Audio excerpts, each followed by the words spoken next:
Welcome back. You may think that I've just recorded this video straight after yesterday's video, as I look to be wearing the same clothes.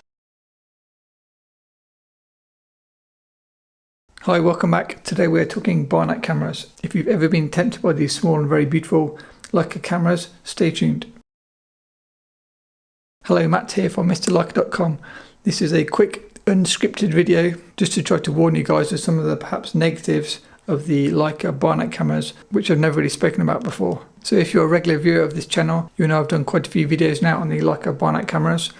We've talked about the Leica 3A, the Leica 3G, the Leica 2F, the Leica 1C, the Leica 1F. I think that's it. Quite a few Barnack cameras. I've always given them absolutely glowing reports, and that's because I really love these cameras. I can back that up with my best camera of 2020 video, which was for me the Leica Barnack Leica 2F camera, this camera here.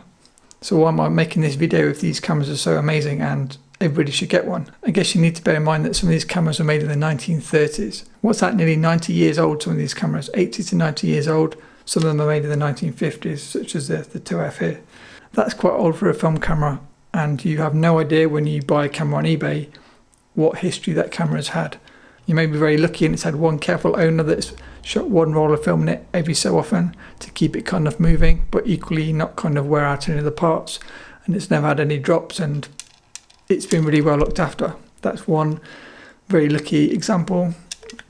The opposite end of the scale is it's had an absolute beating or just been used very heavily during that period. And you have no way of telling when buying a camera on eBay or say from an auction. Why am I telling you this now? I guess I'm learning the hard way. I have in front of me 3 Leica Barnack cameras of 5 that I own, and only 2 now work of the 5 that I own. So not all good news. Let me just go through and give you some examples of things that can go wrong. But before I do not fret. You can normally fully repair these cameras. You just need to be aware that they may need some additional TLC, commonly known as CLA in camera terms, full service before you get the camera back up to kind of its full working condition as you would hope to have it.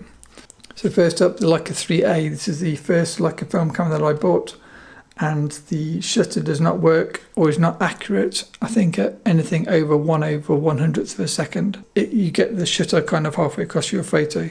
So in bright conditions, I need to stop the lens right down or use, say, fast film to avoid that. That means it's not kind of suitable for every situation, so I've always got that in the back of my mind. That then gave me the excuse to buy another Barnack camera because this one wasn't really fully functional and I didn't have time to send it off for repair. Next, I got the Leica 3G. I'm happy to say that is currently working, so all is good, and find some wood to touch. Hopefully all is good. Following the Leica 3G, I wanted something smaller, so I picked up the Leica 2F. As I say, this is the camera which is my favourite of my Barnack cameras. Sadly, I broke this camera personally. I've shot film for 10 years and I'm careful with my equipment, but even I managed to break this camera. How can you break a Leica 3A camera? You can break a Leica 3A camera by trying to be a smart ass, how did you say it? Trying to be clever, basically, and load the film without cutting the film leader. So if you've seen Leica Barnack cameras before, you need to cut the first kind of, what would it be, 3 inches, I don't know, what's that, 10 centimeters equivalent piece off your film lead before you load the film into your camera. I'd read some comments and people have told me that you can load film without cutting the film and it works no problem. So I was wanting to try to make things simpler. I tried to load the film without cutting it, and what happened was a piece of the film broke off and it seems to be stuck between the curtains inside the camera. What that means is, in case anybody's experienced this before, I can no longer move the lever to the A, which means I can now no longer advance my film. This happened in Poland after shooting maybe 2 rolls, and I think it was on my 3rd roll. And 3rd and final roll, luckily only 1 roll was shot when it was like this. The way I got around it was I held the little lever to the A. That allowed me to advance my film, and then I can take my shot. That all sounds perfect, but in reality what happened was the piece of film in the camera was stopping the curtains, I think, or the shutter. Something was not, it sounded okay when it was taking the picture, but something was not clearing properly, meaning every single picture had a big black stripe across every image, kind of 2/3 across. I'll try and find an example and include it here. So as I understand, as I'm not DIY savvy with taking apart vintage cameras, I now need to send this camera off for repair to get the piece of film out the camera, get it CLA'd and kind of back on track. When I do get this camera back, I will then kind of cut the film as it recommends on the camera, and then hopefully I'll have no issues. So I guess warning, you can break these cameras very easily by loading the film incorrectly, but if you follow the instructions, as I guess people have done since the 1950s, they'll probably work on and on. So that's the broken camera number 2. And then broken camera number 3, I tend to try to buy mint or as close to mint vintage cameras as I can to give me the best chance of being able to use this camera for a long period kind of throughout my life when I want to use this camera. So I bought a really clean Leica 1C. Really mint condition, looks really nice. Shutter fires and sounds beautiful. Everything just sounds amazing. The problem with the Leica 1C is it has holes in the shutter curtain. You're not going to be able to see it with the light that I've got set up at the moment, but there's basically very small pinholes in the shutter curtain. So when you take your photo, you'll have white dots all over your image. Again, I can share some images here. So this camera looks amazing from the outside, but actually needs a new shutter. That means again sending it off for repair, so now that camera is also out of action. I then bought the Leica 1F, and I've not had a chance to use it properly, but I think, fingers crossed, that camera seems to be working. So I guess my top tip when looking to buy any vintage cameras, but in particularly the Barnack cameras that I'm talking about here, try to get one in as good a condition as you can find when you buy it, and then ideally check that it's being film tested by the seller, and then hopefully if it's not working you can then send it back to the seller, so that's all good. And then once you have got the camera, check that it's accurate at all shutter speeds, and that means you won't have the same problem that I had with the Leica 3A. And then if it's been film tested, all the shutter speeds are okay. As long as you load film correctly, you should then have no issues. As is often the case with my YouTube channel and the blog and Patreon, I'm kind of learning on the go with my own photography, and then I share my experiences with you guys, so hopefully you don't make the same mistakes. So I tend to share, especially on Patreon, when I find something out, as soon as I discover it, I share it with the guys on Patreon so they don't make the same mistakes. And now in future I'll know I will only load Leica 3 cameras after cutting the film lead.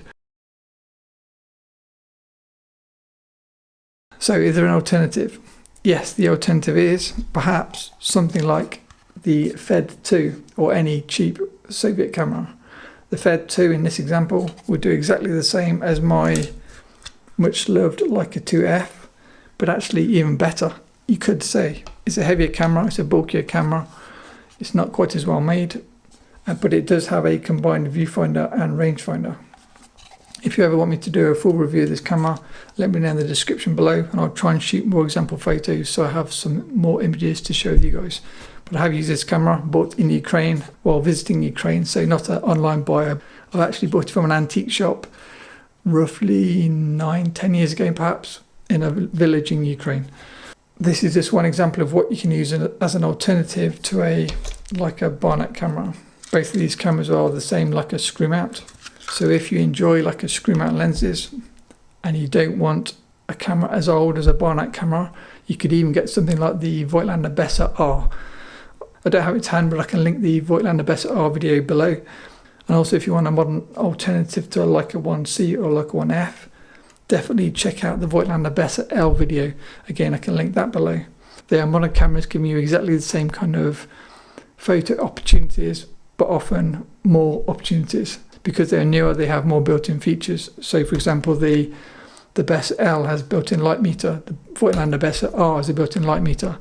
The Voigtlander Bessa R also has 35mm frame lines. So if you're a 35mm shooter, there's a strong argument to get the Voigtlander Bessa R and not a Barnack Leica. And I guess as a quick update, talking of 35mm lenses, I was so impressed with the Voigtlander Ultron 35mm 1.7 a spherical lens, which Voigtlander sent me. I then went and bought a used copy of that lens on eBay.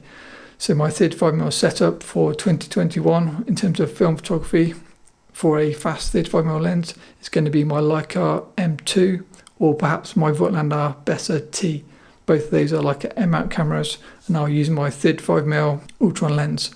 I did sell my 35mm 1.8 Canon lens to kind of fund the purchase, and I'm going to keep my Barnack Leicas to use with either 50mm lenses most of the time, or wide angle lenses such as the small Canon 25mm 3.5 and the Canon 25mm 2.8 as an example, just to kind of keep you in the loop of where I'm going with my photography. I'm trying different lenses, seeing what works for me, and I found that 35mm doesn't really work for me on the Barnack cameras. So I think if you enjoy 35mm, you'd be better off with the Bessa R, or perhaps one of the Canon screw mount cameras. So that's all I've got, just a quick update. And I guess to recap, if you want to play around with screw mount cameras and you don't want to pay the cost of a Barnack camera, perhaps try out a good condition Soviet camera first, just to get a feel in terms of whether you like these vintage cameras. I've got the Fed 2 here, but there's also the Zorki C. Again, I don't have it to hand, but that's an exact copy of the Leica 3A. Also a great alternative at a much more affordable price. You can find Soviet cameras for less than £50 with lens, maybe even less than £30 without lens. Very, very cheap. That's it. Thanks for watching. It may look like I'm living in the same clothes for 2 days in a row, but as you're probably aware, I recorded this video straight after the video I posted yesterday. Time's a bit tight this week, so excuse the same lighting, same outfit. If you have any thoughts on the breaking Barnack cameras, let me know in the comments below. If you enjoyed this video and it may be classed as an anti-gas video, which might be a new one for me, please hit the like button. And if you want to see more gear reviews like this, feel free to subscribe. Thank you to my patrons, and if you've not yet checked it out, feel free to do so. See you in the next video. Bye.